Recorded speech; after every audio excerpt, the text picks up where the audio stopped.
Elle coule à flot désormais à Sadio Mbayar, dans le département de Mbacké. Cette ressource jadis introuvable est aujourd'hui à portée de main. C'est une satisfaction totale pour toutes les femmes. Depuis que l'eau coule ici, elles viennent chaque jour pour chanter et danser. Aujourd'hui, certaines ont parcouru à pied des kilomètres pour venir assister à la réception. Nous sommes vraiment contentes. À Tchorolde, l'eau potable était un luxe.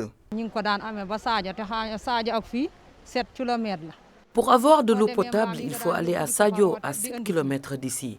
Avec nos charrettes, nous faisions des allers et retours pour s'approvisionner en eau. Même pour faire le linge, il faut aller à Sadio.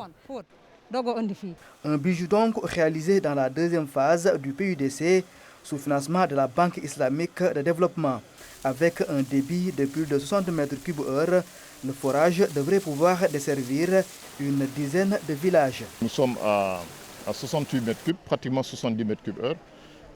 Nous allons continuer ce qu'on appelle le développement pour voir si on ne peut pas avoir plus. Parce que justement, comme vous le savez, ce forage doit desservir pas mal de localités.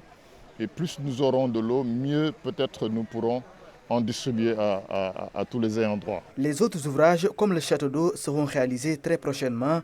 Dans sa nouvelle stratégie chaîne de valeur horticole, le PUDC va y installer un périmètre maraîcher de 5 hectares. On va clôturer, qu'on va équiper. Et nous allons organiser les populations en coopérative. Nous allons les appuyer techniquement aux techniques agricoles. Nous allons bien sûr abonder en semences, abonder en système d'irrigation. C'est une technologie quand même qui est maîtrisée maintenant au Sénégal. Et nous allons les former aux spécificités de cette technologie pour que justement ce qui va être produit ici puisse être fait de sorte qu'il y ait des rendements assez conséquents. Aujourd'hui, le tomate que vous voyez dans les marchés de Dakar, Casamance, mais partout du Sénégal, ça vient de Sadio.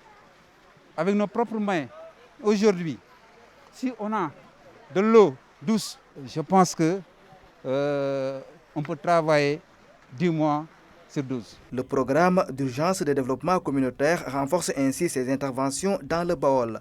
Dans la deuxième phase, la commune de Sadio a bénéficié de 3 forages. D'autres réalisations sont prévues dans le département de Mbacké. Qui tourne autour de l'électrification de 14 villages, la réalisation d'une 60aine de kilomètres de pistes. Les forages, il y en a 4 au total. Tout ceci donc constitue une intervention prioritaire, d'envergure, en attendant que d'autres financements arrivent dans le cadre de cette deuxième phase. Sur le chemin du retour, le directeur national du PUDC a fait un tour dans la zone des Niayes. Ici, Cheikh Diop a constaté de visu l'état d'avancement des travaux de la piste Notto-Gouye-Diama-Keur Malal. Cette piste longue de 7 km a été lancée en février dernier.